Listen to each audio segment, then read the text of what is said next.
Mtakatifu. Amina. Bwana awe nanyi.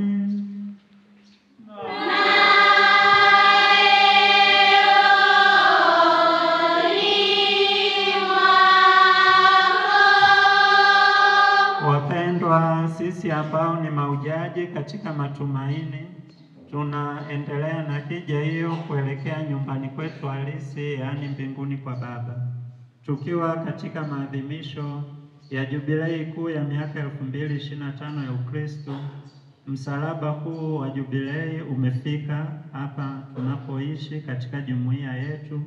Tunamshukuru Mungu kwa neema hii. Tuadhimishe misa hii takatifu, kila mmoja akiwa na nia za kumwambia Yesu aliye mbele yetu kuhusu yeye mwenyewe, familia, masomo, shida mbalimbali, kusudi kwa neema, kwa wema na kwa upendo wake aweze kuyapokea yote na kutukirimia. Na sasa ndugu zangu, tukiri dhambi zetu ili tupate kustahilishwa kuadhimisha mafumbo haya matakatifu. Muungamia Mungu Mwenyezi. Nani ndugu zangu, kwani nimekosa mno kwa mawazo, kwa maneno, kwa matendo na kwa kutotimiza wajibu. Nimekosa nimekosa sana. Ndiyo maana namwomba Maria mwenye heri, Bikira wa daima, malaika na watakatifu wote, nanyi ndugu zangu, niombeeni kwa Bwana Mungu wetu. Mungu Mwenyezi atuhurumie, atusamehe dhambi zetu, atufikishe kwenye uzima wa milele. Amina.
ateswe msalabani ili kuwaokoa wanadamu. Tunakuomba utujalie sisi tuliojua fumbo lake hapa duniani tustahili kupata thawabu ya ukombozi wake huko mbinguni, kwa njia ya Bwana wetu Yesu Kristo mwanao, anayeishi na kutawala nawe katika umoja wa Roho Mtakatifu, Mungu milele na milele.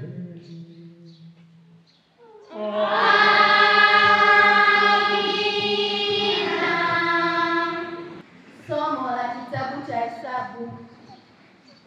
Walisafiri, watu wakafa moyo kwa sababu ya ile njia. Watu wakamnung'unikia Mungu na Musa, mbona mmetupandisha huku kutoka nchi ya Misri ili tufe jangwani? Maana hapana chakula wala hapana maji, na roho zetu zinakinai chakula hiki dhaifu. Bwana akatuma nyoka za moto kati ya watu, wakawauma, watu wengi wakafa.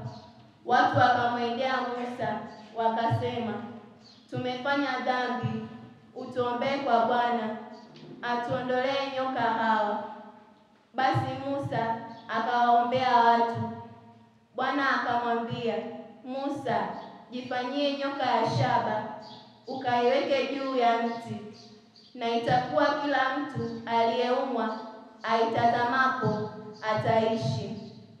Musa akafanya nyoka ya shaba, akaiweka juu ya mti. Hata ikiwa nyoka amemuuma mtu, alipoitazama ile nyoka ya shaba akaishi. Neno la Bwana. Tumshukuru Mungu. Usisahau matendo ya Mungu. Usisahau matendo ya Mungu. Usisahau matendo ya Mungu. Usisahau matendo ya Mungu. Enyi watu wangu, sikilizeni sheria yangu. Tegeni masikio kwa maneno ya kinywa changu, na nifunue kinywa changu kwa mithali, niyatamke mafumbo ya kale. Usisahau matendo ya Mungu. Usisahau matendo ya Mungu. Alipowaua ndipo alipomtafuta, magharibi wakamtaka Mungu kwa bidii. Wakakumbuka kuwa Mungu ni mwamba wao, na Mungu aliye juu ni Mwokozi wao. Usisahau matendo ya Mungu. Usisahau matendo ya Mungu. Kama mioyo yao haikuwa thabiti kwake, Bwana hakuwa katika agano lake. Usisahau matendo ya Mungu. Usisahau matendo ya Mungu. Usisahau matendo ya Mungu. Wala haiwashi hasira yake yote. Usisahau matendo ya Mungu. Usisahau matendo ya Mungu. Usisahau matendo ya Mungu. Somo la waraka wa Mtume Paulo kwa Wafilipi. Yesu Kristo alikuwa yuna namna ya Mungu, naye hakuona kule kuwa sawa na Mungu kuwa ni kitu cha kushikamana nacho, bali alijifanya kuwa hana utukufu, akatoa namna ya mtumwa, akawa na mfano wa mwanadamu. Tena alipoonekana na umbo kama mwanadamu, alijinyenyekeza akawa mtii hata mauti, naam, mauti ya msalaba. Kwa hiyo tena Mungu alimwadhimisha mno, akamkirimia jina lile lipitalo kila jina, ili kwa jina la Yesu kila goti lipigwe, na vitu vya mbinguni na vya duniani na vya chini ya nchi na vya kila ulimi ukikiri ya kuwa Yesu Kristo ni Bwana, kwa utukufu wa Mungu Baba. Neno la Bwana.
Akamwambia Nikodemo, hakuna mtu aliyepaa mbinguni ila yeye aliyeshuka kutoka mbinguni, yani Mwana wa Adamu.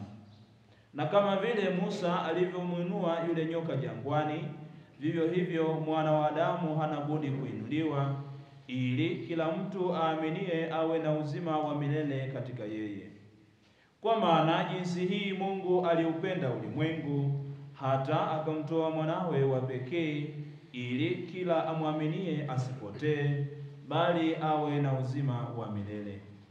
Maana Mungu hakumtuma mwana ulimwenguni ili auhukumu ulimwengu, bali ulimwengu uokolewe katika yeye.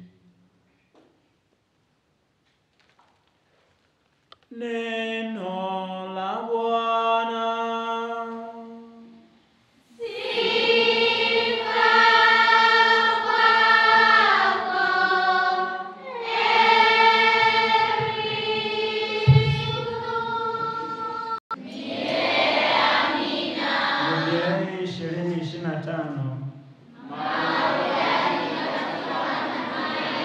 Maujaji katika matumaini.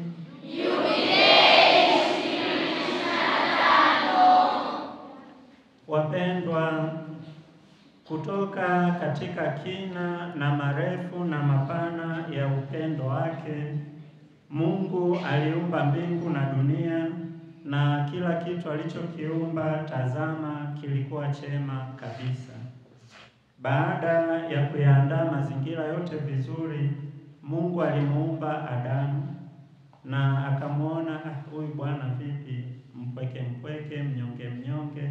Akamtengenezea Eva, dada mrembo kabisa, amsaidie Adamu katika maisha.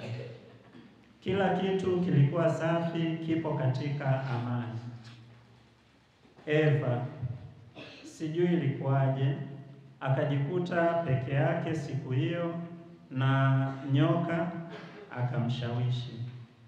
Kupitia Eva, Adamu naye akaanguka dhambini. Dhambi ikaingia kupitia mti wa bustani ya Edeni kwa wazazi wetu wa kwanza kula matunda yaliyokatazwa. Kwa hivi Eva alinyosha mkono akachuma tunda la mti uliokatazwa, akampa na mumewe mpenzi wake Adamu, naye akala ndani ya bustani. Dhambi ikaingia na tangu hapo tukaanza kufa na kila kitu kikawa ni changamoto. Lakini Mungu kwa vile anatupenda akaahidi kwamba angetukomboa. Na angetukomboa namna gani? Basi pale pale ambapo mtu unakuwa tatizo linapoanzia, basi na solution lazima ianzie hapo hapo. Ndivyo inavyopaswa kuwa. Yaani unapoangukia ndio unapoinukia. Huwezi kuangukia hapa alafu ukainukie sijui wapi. Kwa vile dhambi iliingia kupitia bustani, basi ukombozi nao lazima uje kupitia bustani. Aliposulubiwa Yesu akazikwa, palikuwa na bustani, na ndani ya bustani ile kulikuwa na kaburi jipya ambamo Kristo alizikwa. Kwa vile walikula matunda ya mti na mapato yakawa ni kifo, basi mti wa msalaba unakuwa sasa ni suluhisho, kwamba tunda lile la Eva wa zamani lilileta dhambi na mauti, tunda la mti huu wa msalaba, yani Kristo, linaleta wokovu. Na mwanamke yule, Eva yule wa zamani aliyeleta matatizo yote haya, sasa nafasi yake inachukuliwa na Eva mpya, yani mama Bikira Maria. Kwa hivyo andiko lile linalosema nitaweka uadui kati yako wewe nyoka na huyo mwanamke, utamponda kisigino, yeye atakuponda kichwa, linatimizwa na Kristo na mama Bikira Maria katika kutukomboa. Kumbe kifo hiki cha msalaba cha Kristo sio cha bahati mbaya, ni mpango wa tangu mwanzo kabisa wa Mungu katika kutukomboa. Na ishara zake zilianza kuonekana tangu Agano la Kale. Tumesomewa vizuri sana katika somo la kwanza. Waisraeli wako jangwani, maisha ni magumu, wanaanza kunung'unika, bora tungebaki Misri, metuleta huku tufe tu na kiu, tufe hatuna chakula na kadhalika. Mungu akasema hamnijui. Akawapelekea nyoka, wakaanza kuwauma na kuwaua. Wanarudi tena kutubu, Musa tusaidie, tunaisha. Musa anaomba kwa Mungu, Mungu anamwambia sawa, sasa tengeneza nyoka mkubwa wa madini ya shaba, tundike kwenye mti pale. Kama kuna mtu huko ameumwa na nyoka, amwangalie tu yule nyoka pale juu ya mti, atapona. Usipoangalia, shauri yako. Kwa hivyo walioumwa na nyoka tangu hapo walimtazama yule nyoka pale juu na wakapona.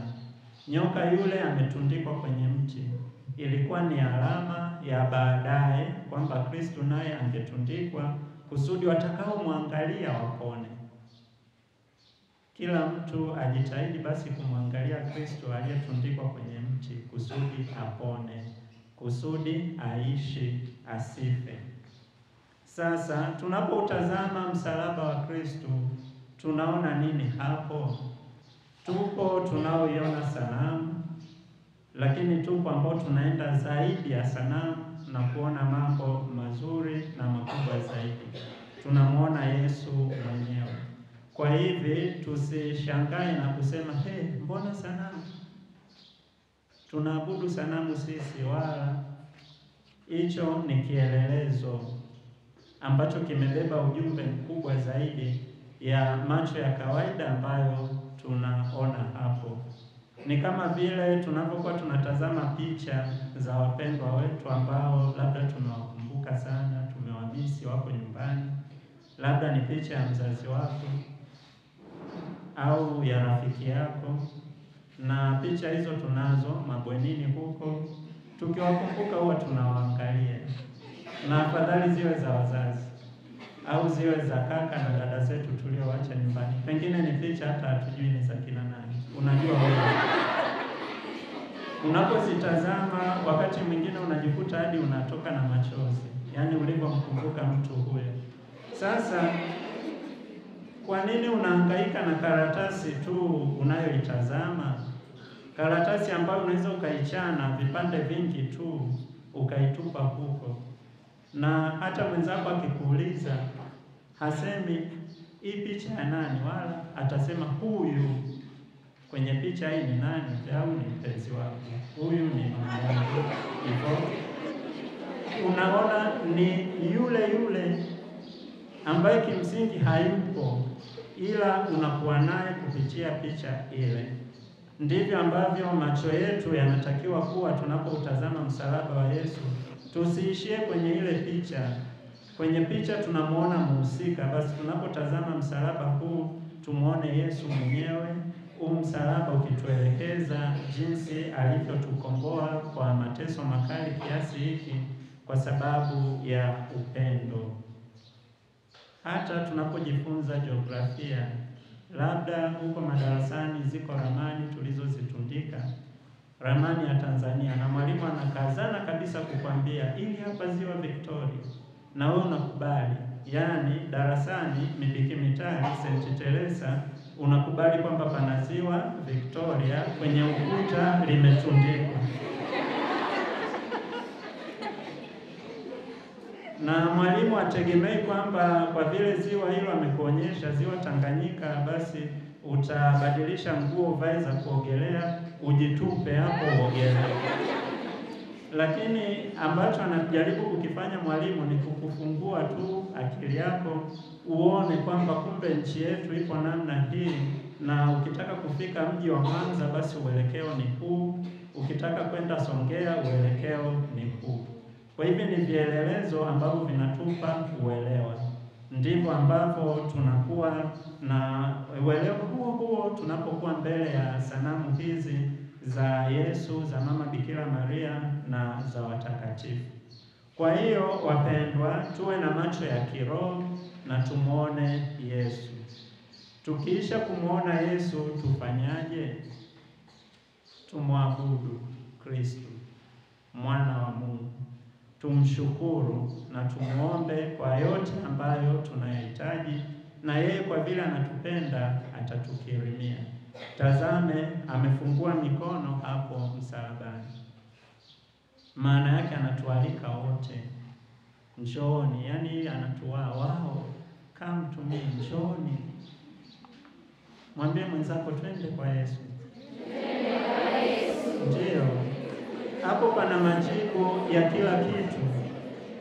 Kwa Kristo kuna majawabu ya kila ambalo linatusumbua. Kwa Yesu kuna upendo, kuna faraja. Kwa Kristo kuna kila kitu ambacho ni kizuri. Kwa nini? Kwa sababu Mungu daima anatuwazia mema. Mungu daima anatamani mambo mazuri yatupate.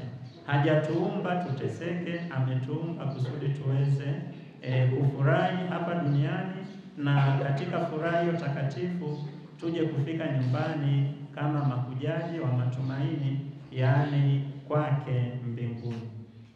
Kadiri ya mwinjili Yohana, kuinuliwa kwa Yesu msalabani tafsiri yake ni kuinuliwa kwake mbinguni katika utukufu.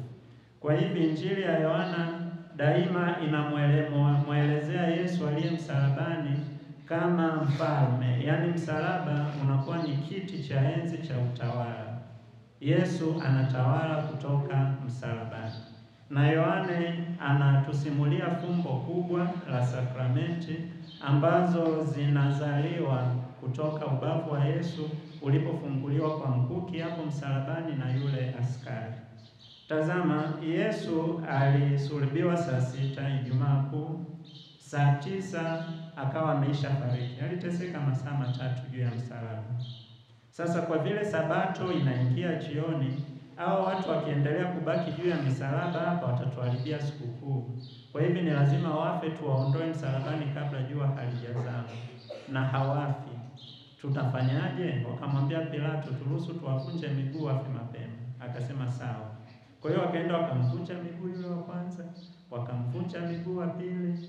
Walipokuja kwenye msalaba wa katikati wa Yesu, wakaona ameisha kufa. Sasa kweli haraka hivi? ngoja tuthibitishe. Kwa hivyo askari mmojawapo alimchoma ubavu kwa mkuki ili aone kweli kafa. Mtu akifa ukimchoma mwili wake, damu huwa inatoka njia yake na maji yanatoka njia yake. Lakini kama ni mzima utasema tu anatoka damu basi. Huwezi kutenganisha maji na damu kama ni mtu mzima. Kwa hivyo ikatoka damu na maji. Ashakufa. Hawakumvunja miguu. Kwa kufanya hivyo wao walitaka kuthibitisha. Lakini walitupatia sisi wanakanisa fumbo kubwa la imani yetu. Maji kutoka ubavu wa Yesu ni ishara ya utakaso na uneemevu katika Mungu Roho Mtakatifu tunaopewa kwa sakramenti ya ubatizo. Damu kutoka ubavu wa Yesu ni damu ya mwanakondoo wa sadaka, sakramenti ya Ekaristi. Kwa hivi sakramenti ya ubatizo na sakramenti ya Ekaristi zilibubujika kutoka ubavu wa Yesu msalabani, kanisa likazaliwa hapo. Adam na Eva walipoumbwa, Adam yuko mpweke, Mungu akamlaza usingizi, akamchoma sindano za ganzi. Operation ya kwanza kabisa katika historia alifanya Mungu kwenye bustani ya Edeni. Alimchoma sindano ya ganzi kali kabisa. Adamu akalala usingizi huo, hajapata kuona kabla yake. Kafanya operation, toa ubavu safi kabisa, kale ka ubavu akakafanya mwanamke, akaleta kwa Adamu. Adamu anageuka hivi, anaona haisi safi. Kafurahi. Kwa sababu kabla ya hapo Mungu alishamuona Adamu ni mpweke, akasema si vema. Kitu kibaya cha kwanza kuingia duniani kabla hata ya dhambi yenyewe asili, kibaya cha kwanza kutajwa kwenye Biblia ni upweke. Mungu akasema si vema, hili jambo si vema awe peke yake, ngoja tuone utaratibu. Kwa hivyo alimtengenezea wanyama wengi nini, Adamu akawa anawaangalia tu. Sababu Mungu vipi? Anawapa majina tu, wewe utaitwa panzi, wewe utaitwa simbilisi, wewe utaitwa panya au hivyo. Akaendelea kuwa mpweke, lakini alipotengenezewa Eva, Adamu akili zikaruka, akaanza kufurahi hapo. Huyu ndiye mwenyewe, mfupa katika mifupa yangu, nyama katika nyama yangu, ataitwa mwanamke. Akampa na jina hilo la Hawa au Eva, maana yake mama wa wote walio hai. Ametoka wapi Eva? Kwenye ubavu. Ubavu wa nani? Wa Adamu. Adamu wakati anafanya nini? Usingizini. Mtazame Yesu msalabani, naye amelala usingizi wa mauti. Anatobolewa ubavu kwa mkuki kama vile Mungu alivyotoa ubavu wa Adamu. Inatoka damu na maji, yaani sakramenti za kanisa. Kwenye ubavu wa Adamu anatoka Eva, kwenye ubavu wa Yesu linatoka kanisa. Tuseme nini basi? Tuseme kwamba kumbe kanisa ni bibi harusi wa Kristo. Ametoka kwenye ubavu wa Yesu kama Eva alivyotoka kwenye ubavu wa nani? Wa Adamu. Ndio maana tunasemaga mama kanisa, sio brother kanisa au baba kanisa. Mama kanisa, bibi harusi wa Kristo.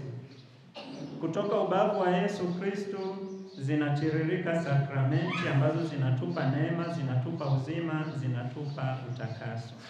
Tumuombe Mwenyezi Mungu neema ya kupokea vizuri sakramenti hizo, hasa Ekaristi takatifu na kitubio mara nyingi kadiri inavyowezekana, kusudi tuwe katika hali ya neema, hali njema ya kiroho na maisha yetu yaweze kwenda vizuri. Ndugu zangu, msalaba wa Kristo ni silaha yetu dhidi ya mabaya yote. Ishara hii tunaifanya tangu tunazaliwa hadi tunakufa. Tunaposema kwa jina la Baba na la Mwana na la Roho Mtakatifu, tunaiandika ishara ya msalaba pajini, tumboni, kwenye mabega, alafu na kifuani. Sakramenti zote zinatolewa kwa jina la Baba na la Mwana na la Roho Mtakatifu. Na hata tukifa, kaburi letu linachorwa msalaba, na msalaba mwingine unasimikwa hapo kuonyesha kwamba hiyo ndiyo bendera yetu ya ushindi, hiyo ndiyo nembo ya Ukristo wetu. Kwa hivi tutumie ishara ya msalaba mara nyingi. Kwa wenyewe ni sala inayotosha kabisa.